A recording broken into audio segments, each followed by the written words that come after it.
khabathu haddii khabadku uu bato waa laydin halaaga. macaasidu hadday badato waa laydin halaaga. fajirnimada hadday badato waa laydin halaaga. fisqiga iyo cisyaanka hadduu bato ilaahay waa idin halaaga.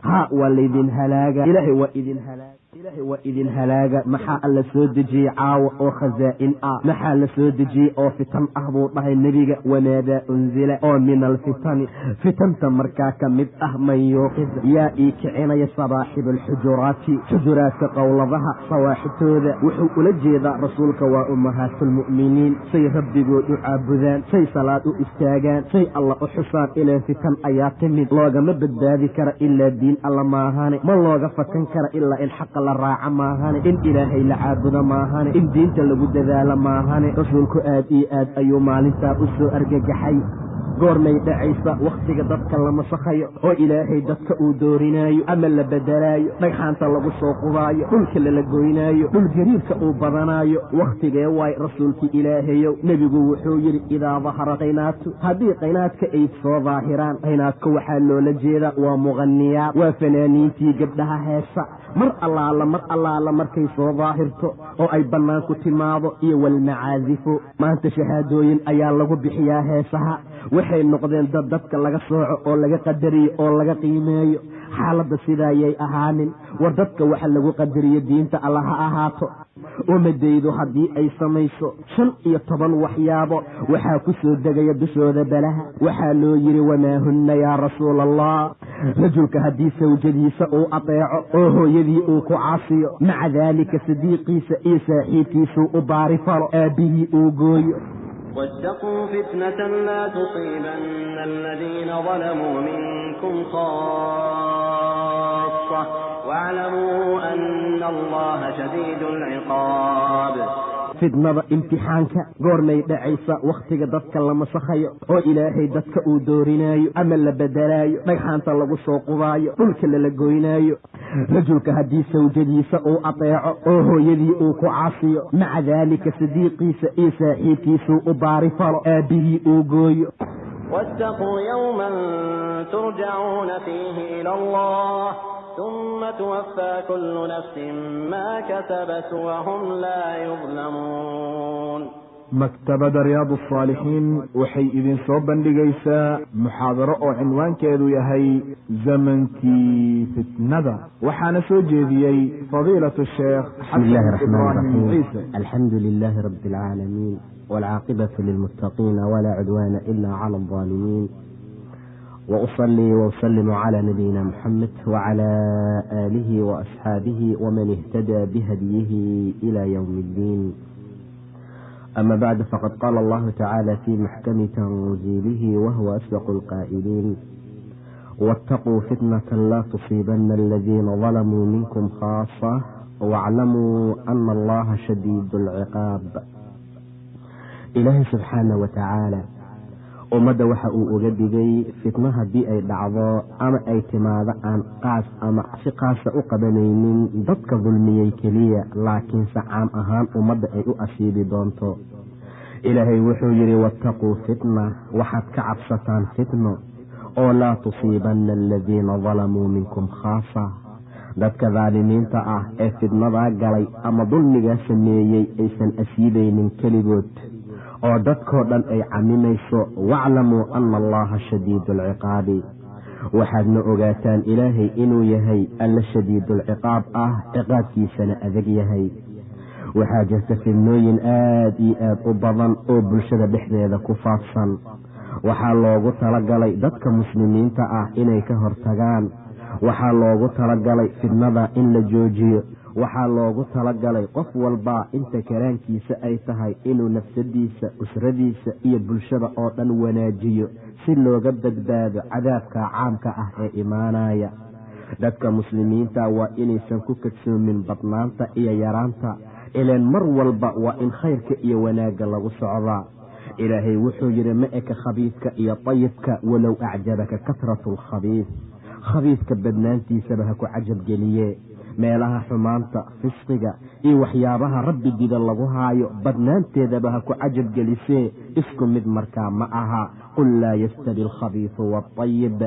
khabiidka iyo tayibka waxa diinta amartay iyo waxa ay diiday, xaqa iyo baadilka ma eka, isku jinna ma aha, mar kastana ha ku kadsoomin walow acjabaka kasratu lkhabiis. khabiiska badnaantiisa haba ku cajab gelisee ayuu yidhi ilaah subxaanahu wa tacaala. haddaba fitan ayaa imaan doonta oo isku daba taala sida habeenka mugdigiisa oo kale, sida rasuulku tilmaamay sala allahu calayhi wasalam. fitan ayaa ahaan doonta oo mugdiga habeenka ilan saacadba saacadda ka dambaysa mugdigu waa sii ziyaada, saasoo kale isku daba taala. fidnada noocaas ah iyo dhibaatada noocaasa ayaa imaan doonta. sababtu waxay tahay rasuulku wuxuu tilmaamay qofku inuu waaberiisanayo asagoo mu'min ah uuna galabaysanayo asagoo kaafir ah. haddana mu'minnimo ayuu ku galabaysanaa, wuxuu ku waaberiisanayaa kaafirnimo. sababtu maxay tahay? diinkiisa ayuu gabanaa buu dhahay nebiga, wuxuuna siisanaa carab iyo badeeco yar oo markaa adduunka ka mid ah. waa sida maanta taala. zaynaba binti jaxshin waxay tiri istayqada annabiyu, nebigaa baraarugay sala allahu calayhi wasalam min annawmi, hurdo ayuu nebigu ka soo kacay maalin asagoo muxmar ah oo uu guduudan yahay wejigiisa, oo uu dhahayo laa ilaaha ila allah, alla xaqnimo lagu caabudo oo ilaaha xaqa ahayn ma jiro. weylun lilcarabi, carab weyl iyo halaag ayaa uga sugnaaday min sharin qad iqtaraba, shar aad iyo aad u soo dhowaatay, fidna soo dhow ayay uga sugnaatay. waxaa la furay maanta radmigii iyo xirmadii iyo teedkii ya'juuj iyo ma'juuj. tusaale ayuu ka bixiyey midlu haadihi, saan oo kale ayuu yidhi nebiga intuu gunud yar gacantiisii labadiisa far subaabada iyo midda suulka markaa ku sameeyey. aad iyo aad ayay ula yaabtay zaynaba, waa argagax iyo waxyaabo kale ayaa galay. markaasay tiri anahliku wa fiina asaalixuun, rasuulka allow manala halaaga, cadaab maa noo imaanaya anagoo dadkii saalixiinta ay nagu jiraan, imaamyaalkii masaajidadaa jooga, dadkii wacdiga aqrinayaa jooga, awliyaalkii gobol ka mida ayaa jooga. anahliku wa fiina asaalixuun, rasuulka allow manala halaaga, dadka saalixiinta ayagoy nagu jiraan. rasuulku muxuu dhahay nacam, ha waa laydin halaagaa idaa kasura alkhabatu, haddii khabadku uu bato, macaasidu hadday badato, fajirnimada hadday badato, fisqiga iyo cisyaanka hadduu bato, ilaahay waa idin halaaga subxaana wa tacaala. saalixiinta ayagoo idinku dhex jiraan ayaa markaa laydin halaagaa. waayo maalintaa hurdada wuu ka soo kacay nebiga, aad iyo aad ayuu u tilmaamay inay fidnadaa imaanayso. ma loo kala aabayeelayo dadka, aad iyo aad ayay u tiri zaynaba ayadoo la yaaban, anahliku wa fiina asaalixuuna, saalixiintoo nagu jirta maanala halaaga. haabuu dhahay hadday xumaantu idinku badato, hadday zinadu badato, hadday xumaantii waxyaabaha rabbi diida idinku bataan, ilaahay waa idin halaaga subxaana wa tacaala. umu salama waxay tiri istayqada rasuulullaahi, rasuulkii ilaahay ayaa habeen kacay, weliba fazican, asagoo argagaxsan, asagoo naxsan ayuu hurda nebigu ka kacay, fazic ayuu ahaa. markaasuu yidhi subxaana allah, maada anzala allah, ilaahay ayaa nasahan oo nusqaan iyo ceeb ah waxyaabo aan u qalmin ka hufan. maxaa alla soo dejiyey caawa oo khasaa'in ah, maxaa la soo dejiyey oo fitan ah buu dhahay nebiga. wamaadaa unzila oo min alfitani, fitanta markaa ka mid ah man yuuqid, yaa ii kicinaya sabaaxiba alxujuraati, xujuraadka qowladaha sawaaxibtooda. wuxuu ula jeedaa rasuulka waa ummahaatulmu'miniin, say rabbigood u caabudaan, say salaad u istaagaan, say alla u xusaan. ileen fitan ayaa timid, loogama badbaadi kara ilaa diin alla maahane, ma looga fakan kara ilaa in xaqa la raaca maahane, in ilaahay la caabudo maahane, in diinta lagu dadaalo maahane. rasuulku aad iyo aad ayuu maalintaa u soo argagaxay, asagoo dhahaya subxaana allaahi, maadaa anzala allaahu min alkhasaa'ini, maxaa badan oo alla uu soo dejiyey. iyo wamaadaa unzila min alfitan man yuuqid sawaaxiba alxujuraati, ruba kaasiyatin fi ddunyaa caariyatin fi alaakhira, badana oo badana kuwa ku dharla ama ku dharqaba adduunka, kuwa kaasiyaad ah haddana aakhiro qaawan, ayuu yidhi salawaatullaahi wasalaamuhu calayh. aad iyo aad ayay u badan yihiin dad yasaar ah oo loo fududeeyey anwaacda siyaabta adduunka, aakhirana curyaaniin ay noqonayaan iyo kuwo qaaban daliiliin ah. sababtu waxay tahay waa camalka saalixa la-aantiisa, cibaada la-aanta, khayr raacid la-aanta iyo fitanta oo la dhex galo ayay aad iyo aad markaa u badiyeen. caaisha laf ahaanteeda waxay tiri cabita rasuulullaahi, rasuulkii ilaahay ayaa cabid ka noqday fii manaamihi.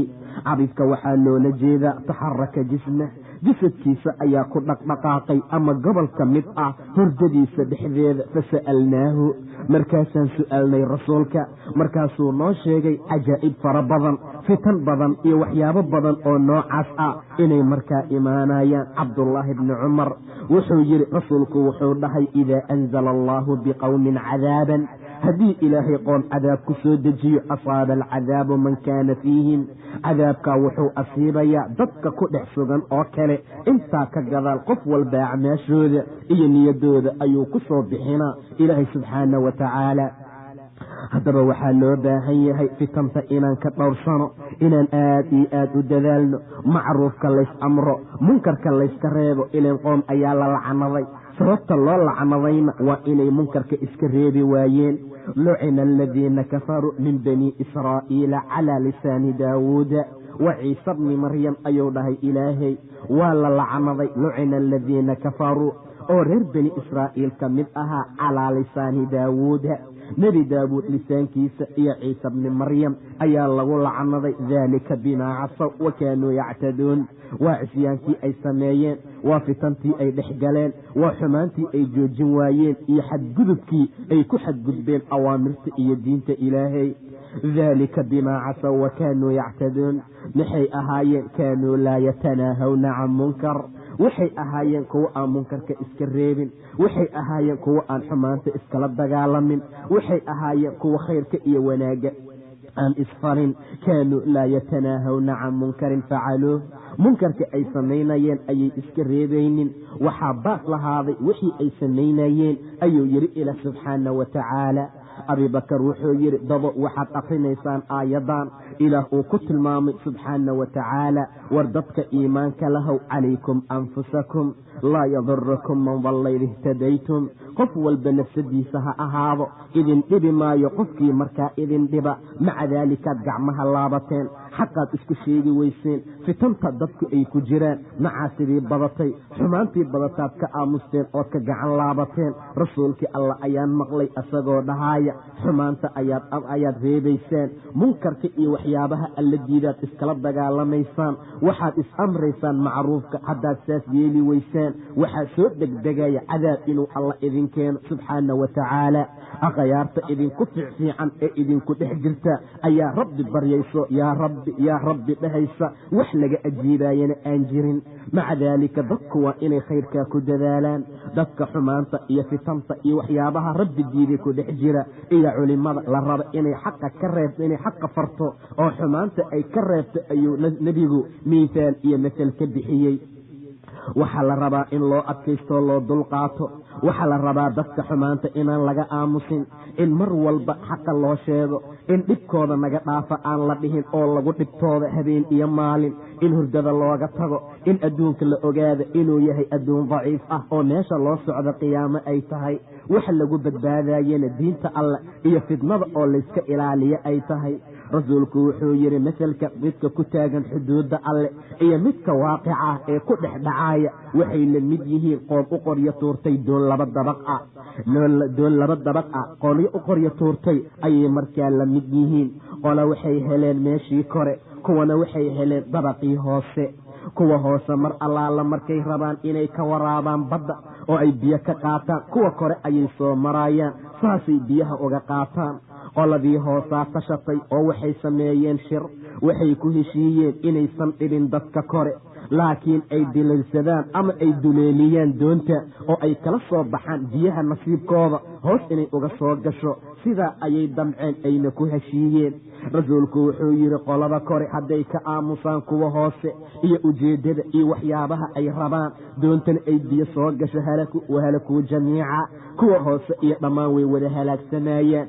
haddayse gacanta ka qabtaan oo ay dhahaan joojiye war arrintan aad damacdeen dhaafa nadda soo dhex mara dhibkiina anagaa rabnee wanajow jamiica way wada badbaadayaan ayuu yidhi sala allahu calayhi wasalam bacdamay xaaladdu sidaa tahay war dadka xaqa yaqaana oo ku dhaqmaayow ku socda oo fitanta kala dagaalama oo mar walba ha ka caajizina dhibaataya ha u arkina dhib kastoo idin soo gaara ha ka joogsanina waayo haddii dadka fitanta iyo xumaanta iyo dulmiga ku jira haddii laga aamuso qolada aamustay ayaguna cadaabka waa asiiba qole ayaa jirtay deganaa jirtay xaadiratalbaxar sida ilaahay tilmaamay badda xeebteeda waxay ahaayeen kuwa ugaarsiga maalinta sabtigaa loo diiday way ku xadgudbayeen ileen maalintii loo diiday malayga badda wuxuu u imaanayaabuu dhahay ilaahay asagoo shuraca oo markaa cadcad ah oo waaweyn ayuu iska imaana maalinta aysan sabdiyeysanayninna maba u imaanayo sidaa darteed ayaa qole wacdisay oo dhahday war waxaan dhaafa oo joojiya war arrintan dhaafa waxaan aad ku socotaan waa fitan waxa alla idiin diiday ha samaynina qolo kale ayaa tiri maxaad u waaninaysaan qoom ilaahay uu ugu talagalay inuu halaago ayagu way ka aamuseen kuwii kale waxay dhaheen cudur daarasho ayaan u wacdinaynaa oon xaqa ugu sheegaynaa iyo inay markaa cabsadaan ilaahay markuu cadaabka yimid wuxuu tilmaamay in la badbaadiyey qoladii xumaanta reebtay keliya waxaa laga fahmayaa aayadda qoladii xumaanta aan gelin xataa ka aamustay inay cadaabku markaa ku jiraan sidaa darteed waa in tagayur uu ku dhacaa waa in dadku ay ka doorsoomaan ee ay ka xumaadaan qalbigoodana uu noqdo mid dayaq iyo xusni iyo tiiraayo ah mar allaala markay arkaan xumaantii waxyaabaha lagu jiro fitan fara badan ayaa imaanaysay aan dadaalno rabbigeen aan ka cabsano khayrkana aan ku dadaalno rasuulku waxaa laga wariyey xaggiisa inuu yidhi yataqaarabu zamaanu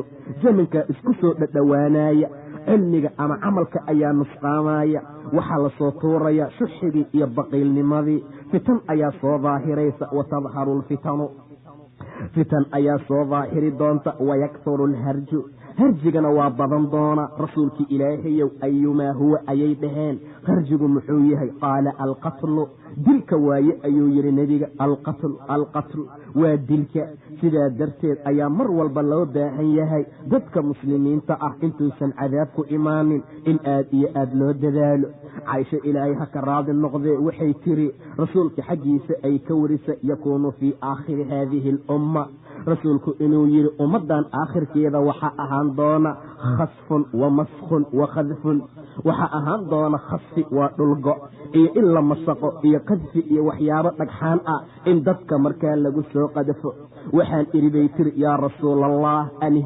anahliku wa fiina asaalixuun rasuulkii allo manala halaaga khasfi miyaanala ku samaynaa iyo masqi iyo cadaabyo kala nooca ayagoo dadkii saalixiinta ay nagu jiraan qaala nacam idaa dahara alkhabathu haa buu dhahay nebiga hadduu soo daahiro khubiska maanta fitantu bannaankay taala xumaantu waxay noqotay mid lagu faantamo mid lagu tartamo mid ay noqoto shahaadooyin iyo waxyaabo kale lagu bixiyo war dadka muslimiinta ah oo rabbigood rumeeyayo daacada alle ku dadaala khayrka iyo wanaagga ilaahay sameeya cimraan bin xuseen wuxuu ka wariyey ama nebiga uu ka sheegay inuu rasuulku yidhi haadihi alummatu khasfun ummadan khasfi ayaa ahaan doona iyo masqi iyo qadfi nin oo muslimiinta kamida ayaa yidhi yaa rasuula allah wamataa daalik rasuulkii alla goormee waaye arrintaa goormay dhacaysa wakhtiga dadka la masakhayo oo ilaahay dadka uu doorinaayo ama la bedelaayo dhagxaanta lagu soo qubaayo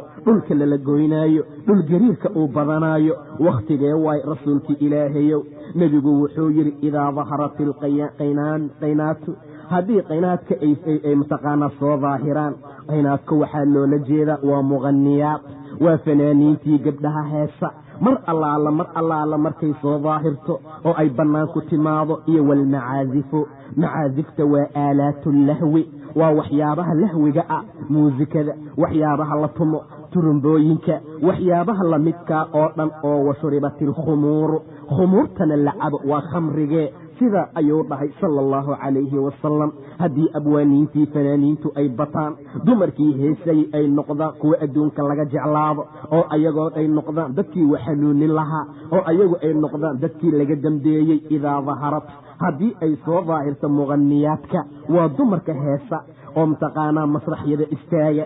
maanta waxa aad iyo aad u batay arrimooyinkii ummadda lagu halaagi lahaa.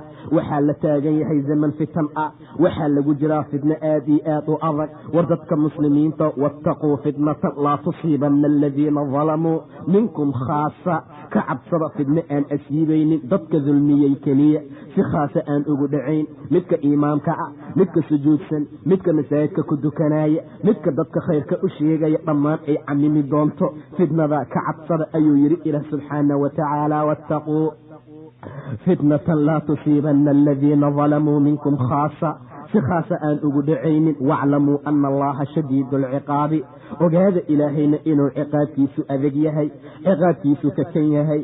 sidaa darteed ummadan aakhirkeeda cadaabyaalka kala noocnooca u imaan doona.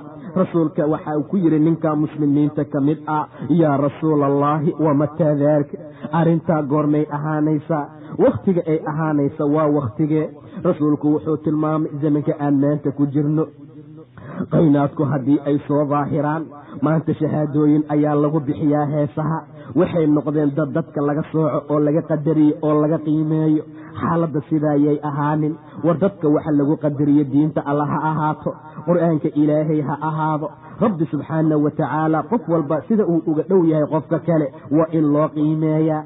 waa in allaala intay ka bataan ama ay soo daahiraan. mar ay qarsoonaayeen ayaa jirta, laakiin hadday daahir noqoto oo ay bannaanku yimaadaan. iyo walmacaazifu, macaazifta waa aalaatu lahwi.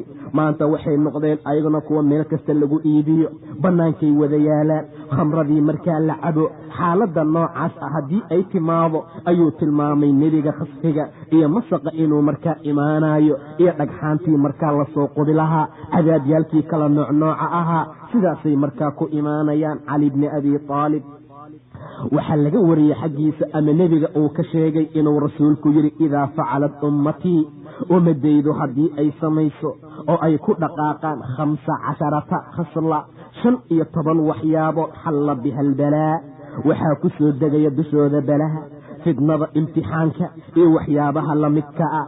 15 waxyaabood hadday ummadaydu suubiso oo ay sameeyaan, waxaa korkooda ku xalaal noqonaya balaha. waxaa loo yidhi, wamaa hunna yaa rasuula allah, rasuulki ilaahayow maxaa waaye arrimooyinka? rasuulku wuxuu yidhi, idaa kaana almaqnamu, haddii maqnamku uu noqdo duwal xaggiisa uu markaa noqdo, ammaanadiina ay noqoto maqnam, macnaha shay maqnam oo kale ah oo qofka wax lagu ammaanaysto oo ammaanada loo dhiibo, u qaato khaniime xaggiisa taala uu khaniimaystay, si allaala sida uu doono uu isticmaalo, sida uu doono uu ugu tagrifalo, sida uu doono uu u maamulo. ilan waa ammaano. ammaanada waa way baabi'i doontaa, waa laga weyn doonaa adduunyada. sidaa darteed ayay ammaanadu waxay tahay arrimooyinka ugu muhiimsan ee loogu talagalay dadku inay xifdiyaan ama ay ilaaliyaan. ilaahay wuxuu yidhi, innaa caradna alamaanata cala alsamaawaati waalardi waaljibaal, samaawaadkii arlada iyo buuraha ayaan u bandhignay, way diideen, way ka cabsadeen inay xambaaraan. waxamalaha alinsaan, insaankii ayaa soo xambaartay, innahu kaana daluuman jahuula, insaanku waa daalim, waa qof dulmi ku socda, haddana jaahil ah. maca daalika ayuu tilmaamay nebiga in ammaanadu maqnam iyo khaniimo, qofka uu khaniimaystay uu arki doono waa qofka agtiisa la dhigee. waazakaatu maqramaa, zakadu hadduu axad kuu arka maqram, shay mataqaanaa maqram ah uu bixin waayo, macnaha wax qaan ku ah oo asaga mataqaanaa xoog looga qaadayo oo kale markuu u arko, waa taaca rajul. rajulka haddii sawjadiisa uu ateeco oo hooyadii uu ku caasiyo, maca daalika sadiiqiisa iyo saaxiibkiisuu u baari falo, aabbihii uu gooyo, haddii codadku ay ku kor noqdaan masaajidada, wa kaana zaciimu alqowm, ninka qoomka zaciimkooda ahna uu noqdo ardalahum, midka ugu ardalsan. xaraf diineed ayuusan aqoonin ilaa qawaaniin iyo waxyaabo ay qabiil degsadeen maahane, salaaduusan ku guubaabinaynin, xaqa ayuu dadka tusineen. maca daalika waa zaciimkii qoomkoo dhan asagaa maamulaaya, asagaa laga dambeeya, asagaa la hoostagaa. maca daalika waa ardal dulli ah oo aan rabbi diintiisa shaqo ku lahayn. wa ukrima arajul makhaafata sharihi haddii lagu ikraamo rajulka shartiisoo laga cabsanayo darteed wax kale aan lagu ikraamayn walaa diin iyo khayraan lagu ikraamayn daaca alla uu ku socdaan lagu sharifayn laakiin sharta uu haayo iyo dhibka uu haayo darteed laga cabsanaya lagu qiimaynaya washribat alkhumuuru khamradana markaa la cabo xariirta la labisto oo watuqidad alqinaatu qinaadkasaan soo tilmaanay waa muqaniyaad la samaysta gabdha markaa heesa iyo macaasifta waa aaladaha iyo waxyaabaha lahwiga ah xaaladaha noocaasa hadday yimaadaan maca daalika walacana aakhiru haadihi alumma ummaddan aakhirkeeda haddii awalkeedu ay lacnado oo xaaladda ay timaado falyartaqibuu can daalika waktiga ay arrimooyinka cinda daalika arrimooyinka hadday yimaadaan yaan la sugin ilaa riixan xamraa'a dabay guduudan maahane aw khasfan aw maskhan waa sida maanta markaa taala maca daalika dadkii xaqa ayay raaci la'yihiin fitantii ayay markaa dhex galeen arrimooyinkaasoo dhan waxay ka mid yihiin arrimooyinka loo baahan yahay dadku inay aad iyo aad isaga ilaaliyaan in xaqa markaa lagu socdo in diinta ilaahay la raaco in ammaanada la ilaaliyo in sakada markaa aan loo arkin maqran ee markaa la bixiyo ninku waa inuu hooyadiis ku caasinin oo naagtiisa uusan ateecin oo sadiiqiisa iyo saaxiibkii u baarinimo falo maca daalika aabbihii uu gooyo arrimooyinkii nebiga uu tilmaamay ka mid tahay masaajidada maanta waxaad arkaysaa sidii loogu talagalay inaysan markaa ahayn cibaadaa loo dhisay in diinta alle lagu xoojiyaa loo dhisay in tababarka islaamka lagu qaataa loo dhisay in jihaadka laga abaabulaa loo dhisay waxyaabo fara badan oo noocaasa ayaa loo dhisay war qofka muslimka ahow mar walbow ku dadaal oo masaajidada karaamay oo qiimay zaciimka qoomka arzalka ayuu maanta noqday maca daalika